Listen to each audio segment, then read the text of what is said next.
Hi guys, and welcome to my kitchen. Today I am baking up my favorite Christmas cookies, and I wanted to show you how you can do this super simple, super tasty recipe as well. So the very first thing that we're going to do is get some butter and cream cheese creamed together. We're not going to add anything else in here yet. This is a large batch, so feel free to cut the measurements in half and just do a smaller amount. What I am starting with today is 2 cups of butter that is softened to room temperature and 1 8-ounce package of cream cheese, also softened to room temperature. So we're just going to get these nice and combined, and then we will do our next step. Once your butter and cream cheese is combined, so it all just looks the same, we're going to add in our sugar, and then we're going to continue to run the mixer and cream it all together. So it's going to be 2 cups of sugar, and then we're just going to start this up again.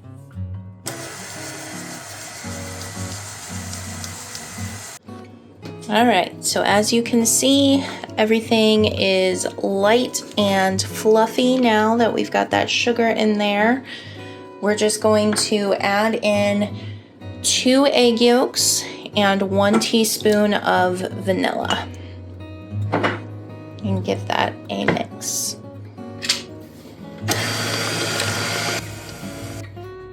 So our very last ingredient is going to be flour. It is 5 cups of flour for this. I'm going to be adding it in 2 batches so I don't overwhelm my mixer. You want to be careful not to overmix here, but definitely get all of the flour mixed in. It is easiest to do this in a stand mixer, but if you're very concerned that it's going to overmix, you can do this by hand. Another little thing that I like to add in is about half a teaspoon of fresh nutmeg. It just gives it a little bit extra background flavor. It doesn't necessarily taste spiced. It just adds a little bit of something, so you can add that in at this point as well. Now what I like to do once it gets to this point where the flour is primarily mixed in but it's not really a cohesive mass yet is just to turn it out onto a clean counter, get everything out from my mixing bowl, and kind of just almost knead, not really knead because you don't want to overwork the dough, but just kind of mush everything together into one big lump. Sounds just really, really tasty, doesn't it? One big lump of mush. And if you feel at this point like it's too sticky, it's too wet, you don't want to add a ton of flour, but you can always sprinkle a little bit of flour on your countertop too, and just kind of put it in there and knead it in a little bit. What I'm going to do with this is wrap it up in plastic wrap and put it in my fridge for at least 2 hours. I hate when cookie doughs tell you to refrigerate it, but the thing is, if you roll this out right now, it's going to be very, very sticky. It's going to stick to your countertop. It might taste just fine, but it's not going to be pleasant to work with. So it is best to do this in advance. And another thing that I think is worth noting about this cookie dough is that you can freeze it at basically any point. So after I get this wrapped up, if I wanted to, I could throw this in the freezer and just take it out when I'm ready to roll out cookies and bake cookies. You can also go ahead and put it in the refrigerator for the 2 hours and then take it back out and roll it out and cut out your cookies and freeze them at that point. You can bake them and then freeze them. You can decorate them and then freeze them. So you can really use this to your advantage and basically just freeze these at whatever point that you need to. And it's really great. It's a really versatile dough. It's really tasty. It's yummy, but you can throw it in the freezer, throw it in the fridge. You can keep it in the fridge for a couple days before you roll it out. So you can really make up this dough and just use it whenever you need to, which for Christmas cookies is really great.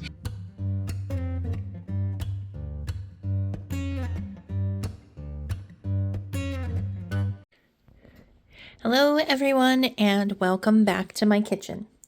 So I have had my dough sitting out from the fridge for about 30 minutes, maybe a little bit longer. It's a pretty big disc of dough, so it's still well chilled. We want it chilled, but we want it workable enough to roll out. So I just wanted to show you some tips for how I generally work with this dough. And this is just purely tips and showing you what they look like when they're baked. You can feel free to skip ahead if you know this stuff, or if you just came for the recipe, feel free to click off the video. It's fine. But like I said, I pulled this out of my fridge about half an hour ago, and I'm going to work on getting it rolled out. I'm going to endeavor to get you a camera angle where you can actually see what I'm doing. But first things first, get your oven preheated to 350 degrees and pick out which cookie cutters you want to use. I'm just using a small assortment, all about the same size for this batch today. Okay, so I really hope you can actually see what I'm doing. I will say it is so much harder filming videos when my husband's not around. Now granted, he's not taking bites out of my food when he's not here, but it's a lot harder to show you what I'm doing. So I'm just gonna obviously take all of my plastic wrap off of my dough disc here.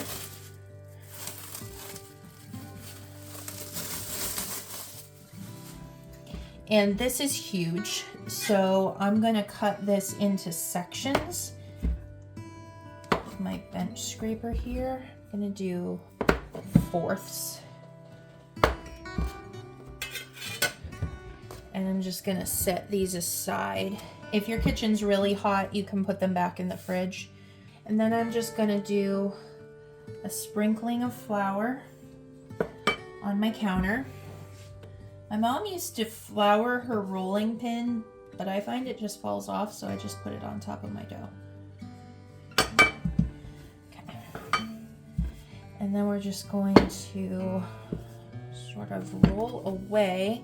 And one thing that I do with just about anything that I'm rolling out is to pretty consistently pick it up and move it, because that helps it to not get stuck to the counter. Because if you're just pressing in the same exact spot while you're rolling, then it's gonna kind of want to get stuck. And if you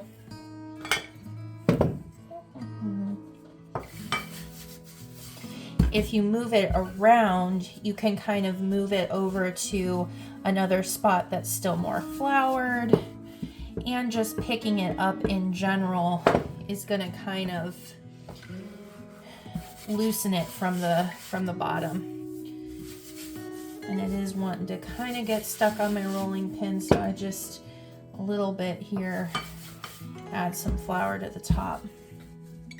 Now, thickness wise, this is actually probably where I want to go. You want to consider how thick you want your cookie in the end result while you're rolling this out. It is going to puff up some, but not a whole lot, because this recipe doesn't really have a leavening agent in it. So I would say about a 1/4 inch thick is probably good. And I just like to feel my dough to see if there's any spots that are a little bit more raised than others. That's just me, as personal preference. So I'm going to start with my snowman cookie cutter. One thing you don't want to do is just start in the middle and go from there. You want to start along the sides, and also you want to, if possible, do the whole piece of dough in the same cookie cutter, because you'll find that it's much easier as far as not having too many scraps left to use the same cookie cutter. And you kind of just have to act like it's a puzzle and just kind of see where everything's gonna fit in. Another thing that's really good about it is that when you're putting these in the oven, if you put the same shape on your cookie sheet, then they should all take approximately the same time to bake and all be done at the same time. So then what I do is I just gather up my scraps and put them in a bowl. Every time you make scraps from a piece of dough, it's going to end up being tougher than your first batch was. So that's why you want to be mindful about getting as many as you can out of your first batch of dough. Okay, I just pulled my cookies out of the oven. They've been in there about 10-11 minutes. And you can see where they're just starting to get a little bit toasty around the edges. That's usually my sign to go ahead and pull them out. You should see they should look a little dry, not dry as in a bad thing, but like you'll see while they're baking. Let me see if I can get that.